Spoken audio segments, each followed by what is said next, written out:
Praise the lord. మన ప్రియుడు రక్షకుడైన యేసుక్రీస్తు పరిశుద్ధ నామంలో ఉదయకాల సమయంలో డైలీ బెడ్ కార్యక్రమాన్ని చూస్తున్న మా ప్రియమైన ఆత్మీయులారా, దేవుని బిడ్డలారా, యేసే కృపా పరిచయ తరఫున నా హృదయపూర్వకమైన వందనాలు తెలియజేస్తూ ఉన్నాను. అందరు బాగున్నారు కదండి. మరి ఈరోజు చివరి రోజు కదండి, ఈ మాసానికి ఇది చివరి రోజు కాబట్టి సాయంత్రం 7 గంటలకు మాసాంతర కూడిక ఉంటుందండి. 7 గంటలకు తప్పకుండా రండి. ఈ యొక్క అరుంధతి నగర్, మల్లెగూడెం, జవహర్ నగర్ చుట్టూతా ఉన్నటువంటి ప్రజలందరినీ మేము ప్రేమతో ఆహ్వానిస్తున్నామండి. సాయంకాలం జరుగుతున్నటువంటి మాసాంత కూడికకు రండి.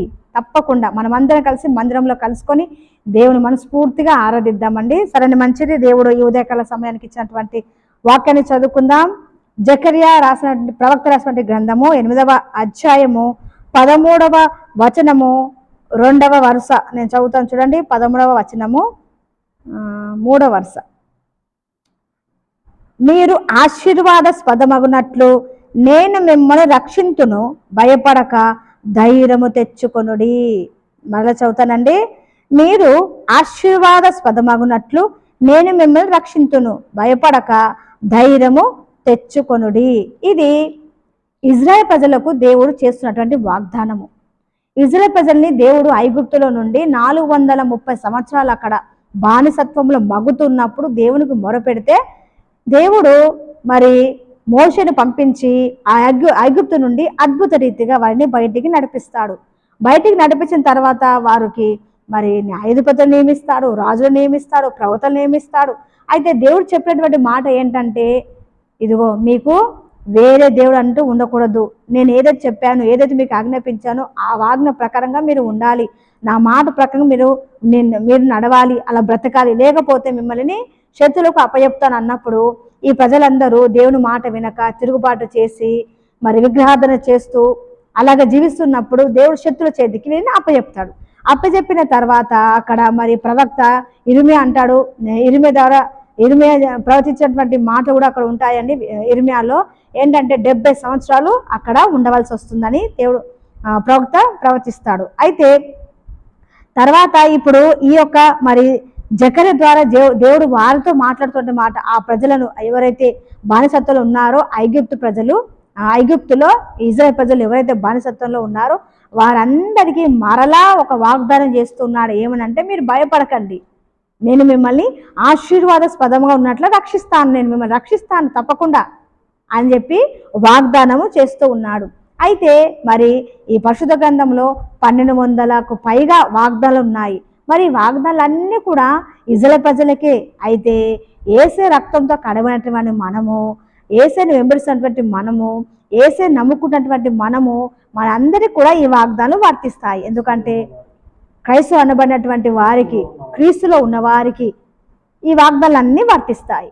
అయితే మరి దేవుడు మరి మనం కూడా రక్షించుకున్నాడు కదండి. ఒకప్పుడు శాపములో పాపములో జీవిస్తున్నటువంటి మనల్ని దేవుడు రక్షించుకున్నాడు. ఆశీర్వాదస్పదముగా ఉన్నట్లు మనల్ని దేవుడు మనల్ని రక్షించుకున్నాడు. అయితే మరి ఎందుకని శాపం అనుభవిస్తున్నారు, ఎందుకని అప్పులు, ఎందుకని ఇబ్బందులు, ఎందుకని సమస్యలు, ఎందుకని శోధలు పోతలేవు అని అంటే దానికి వాక్యమే ఆధారం అండి.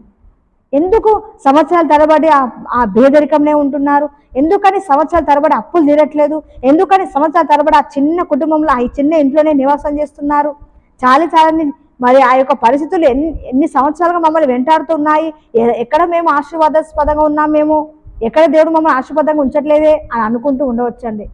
కానీ అదంతా సమస్య మనలోనే ఉందండి. దేవుడు ఆశీర్వాదాస్పదంగానే దేవుడు మనం రక్షించుకున్నాడు. దీవెనకరంగా ఉండాలని, అనేకులకు వెలుగా ఉండాలని, అనేకులకు మరి సహాయం చేసేవారిగా, ఇచ్చేవారిగా, తలగా ఉండాలని దేవుడు మనం నియమించుకున్నాడు. కానీ ఎందుకని సమస్యలు ఉన్నాయి అని ఒక్కసారి ఈ వాక్య వెలుగు మనం పరీక్షించుకుందామండి. నేను ఒక వాక్యం మీకు చూపిస్తాను. ద్వితీయోపదేశ కాండము 15:5 ఉంటుంది చూడండి. ఎందుకని మనకు సమస్యలు, ఎందుకు మనకు పేదరికం ఉంది, ఇదో ఈ మాటలు మీరు అండర్లైన్ చేసుకోండి. ద్వితీయోపదేశ కాండము 15వ అధ్యాయము 5లో ఉంటుంది చూడండి. 3వ లైను. నీ దేవుడైన యెహోవా మీ మాటను జాగ్రత్తగా వినడలా మీలో బీదలు ఉండనే ఉండరు. ఎందుకని పేదరికం అనుభవిస్తున్నారు? మరి ఎందుకని అప్పులు తీరట్లేదు ఎందుకని అని అంటే దేవుని మాటలు వినట్లేదు. సంవత్సరాల తరబడి అప్పులేనండి. కొన్ని కుటుంబాలు మేము చూస్తూ ఉంటామండి, ఇల్లు కట్టుకుంటారు, బాగానే ఉంటుంది, ప్లాస్టింగ్ ఉండదు, ఇంట్లో ఫ్లోరింగ్ ఉండదు, మంచి వస్తువులు ఉండదు, సంవత్సరాల తరబడి అండి. ఏదో 1 సంవత్సరం 2 సంవత్సరాలు అంటే అది వేరండి. సంవత్సరాల తరబడి ఎందుకని పరిస్థితులు మారట్లేదు అని అంటే ఒక్కటేనండి. చూడండి, దేవుని వాక్యం ఎంత స్పష్టంగా మనకు తెలియజేస్తుంది. చూడండి, నీ దేవుడైన యెహోవా మాటలు జాగ్రత్తగా వినున ఎడల, ఎలా అంట, జాగ్రత్తగా వినున ఎడల బీదలు ఉండనే ఉండరు. దేవుడి మాటలు వినట్లేదండి. మందిరానికి రమ్మంటే రారు. సంవత్సరానికి క్రిస్మస్ ఎప్పుడో మందిరానికి వచ్చి దేవుడి మాటలు వింటే పరిస్థితులు బాగుపడతాయా? పేదరికం పోతుందా? దరిద్రం పోతుందా? అప్పులు తీరుతాయా? తీరనే తీరవు. దేవుని మాట వినాలి. ఎలా వినాలి? జాగ్రత్తగా వినాలి. విన్నప్పుడే పేదరికము తొలగిపోతుంది. పేదలు ఉండనే ఉండరు. వినకనేనండి, దేవుని వాక్యం వినక, దేవుని ప్రేమించక, దేవుని మందిరాలకు రాక, దేవుని ప్రేమించకపోతేనేనండి సమస్యలు కష్టాలు ఉంటాయి. దేవుడు మనని ఎప్పుడో ఆశీర్వాదస్పదంగా ఉండడానికే మనం రక్షించుకుంటే మరి ఎందుకని ఈ సమస్యలు శోధనలు అంటే దేవుడి మాట వినట్లేదు. ఇంకో 2 మాటలు నేను చూపిస్తానండి, మీరు అందరూ అండర్లైన్ చేసుకోవాలి తప్పకుండా. బైబుల్ తీసి అండర్లైన్ చేసుకుంటే ఆ వాక్యం మీరు మరల చదువుకోవచ్చు. అందుకని మరల నేను మీతో చెప్తున్నాను. కొరింథీయులకు రాసిన మొదటి పత్రిక 16-13 చూడండి. కొరింథీయులకు రాసిన మొదటి పత్రిక 16-13 నేను చదువుతున్నాను చూడండి. మెలకువగా ఉండుడి, విశ్వాసమందు నిలకడగా ఉండుడి, పౌరుషము గలవాడై ఉండుడి, బలవంతులై ఉండుడి, మీరు చేయు కార్యములన్నీ ప్రేమతో చేయుడి. ఎలా ఉండాలంటే అండి, మనము ఆశీర్వాదస్పదమగునట్లుగా పిలువబడినటువంటి నువ్వు నేను మనము ఎలా ఉండాలి? విశ్వాసంలో నిలకడగా ఉండాలి, మెలకువ కలిగి ఉండాలి, పౌరుషం గలవాడు ఉండాలండి. పౌరుషం ఉండాలి. భక్తిలో ఆశవాస భక్తి చేయకూడదు, పౌరుషం కలిగి ఉండాలి. దేవుని కొరకు చచ్చిపోవాలండి. దేవుని సన్నిధి అన్నా, మందిరం అన్నా, వాక్యం అంటే చచ్చిపోవాలి దేవుని కొరకు. అలా పౌరుషం కలిగి ఉండాలి. దేవుని ప్రేమించి చూడండి ఒకసారి. దేవుని వల్ల ఉదయకాల సమయంలో ఒక్కసారి దేవుని అలాగే ఇష్టంగా ప్రేమించి చూడండి. దేవుడు తప్పకుండా నిత్యంగా మిమ్మల్ని, మీ కుటుంబాలు తప్పకుండా ఆస్వాదిస్తారు. ఇంకొక వాక్యం మనం చదువుకుందామండి. యోహాను రాసిన సువార్త 15వ అధ్యాయము 5. ఎందుకని సమస్యలు, ఎందుకని పేదరికం ఉందో చెప్తాను నేను. ఎవడును నా యందు నిలిచి ఉండునో, నేను ఎవరి యందు నిలిచి ఉందునో వాడు బహుగా ఫలించును, బహుగా ఆస్వాదించబడును. ఎందుకు ఆస్వాదింపబడట్లేదు అంటే వారిలో దేవుడు లేడండి. ముఖ్యంగా వారిలో దేవుడు లేడు, వారి హృదయంలో వాక్యం లేదు, అందుకనే ఫలించట్లేదు, అందుకని ఆస్వాదింపబడట్లేదు. ప్రేమైన దేవుని బిడ్డలారా, ఉదయకాల సమయంలో ఇదిగో నా యేసు మాటలు వింటుంటే ప్రియులారా, దేవుని అందు నిలిచి ఉండండి. మనలో దేవుడు ఉండాలి, దేవుని వాక్యం ఉండాలి. చూడండి, మళ్ళీ నేను చదువుతాను ఈ వాక్యం. ఎవడు నా యందు నిలిచి ఉండునో, నేను ఎవరి యందు నిలిచి ఉండునో వాడు బహుగా ఫలిస్తారు. నా యందు, మన యందు దేవుడు నివసించాలి, ఆ దేవుని యందు మనం ఉండాలి. ఆయన హస్తం పట్టుకొని నడవాలి, ఆయనతో మనం నడవాలి, ఆయన అడుగుజాలో మనం నడవాలి, ఆయన వాక్య ప్రకారం మనం నడవాలి. అప్పుడేనండి బహుగా ఫలిస్తాం, అంటే బహుగా ఆస్వాదింపబడతాం. దేవుడు మనల్ని ఎందుకు రక్షించుకున్నాడు? ఎప్పుడు ఏడుస్తూ, కన్నీరు గారుస్తూ, పేదరికం అనిపిస్తూ అలా ఉండడానికి కాదండి దేవుడు మనల్ని రక్షించుకుంది. ఆశీర్వాదస్పదమన్నట్లుగా దేవుడు మనల్ని రక్షించుకున్నాడు. మరి ఎందుకన్నా ఆశీర్వాదం కలగట్లేదు అంటే ఆయన మాట వినట్లేదండి, పౌరుషం కలిగి ఉండట్లేదు, పౌరుషంతో భక్తి చేయట్లేదు, దేవుని వాక్యం మనలో ఉండట్లేదు, మనం ఆయనతో నడవట్లేదు. కాబట్టి ఇవన్నీ సమస్యలు.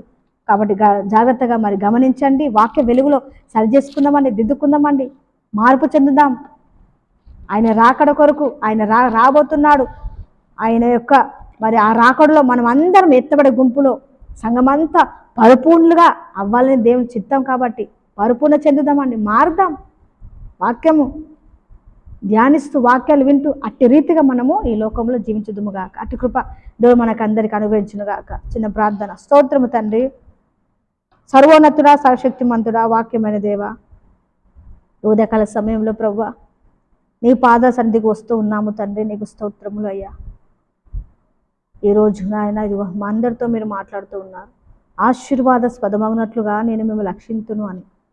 అవును తండ్రి, ఈ లోకంలో మేము ఆశీర్వాదంగా ఉండడానికి తలగా ఉండునట్లుగా దీవెనకరంగా ఉన్నట్లుగా నాయన మమ్మల్ని నిలబెట్టుకున్నారు. మరి ఎందుకని కొన్ని కుటుంబాలు శాపం అంటే మాకు తెలియజేస్తారయ్యా.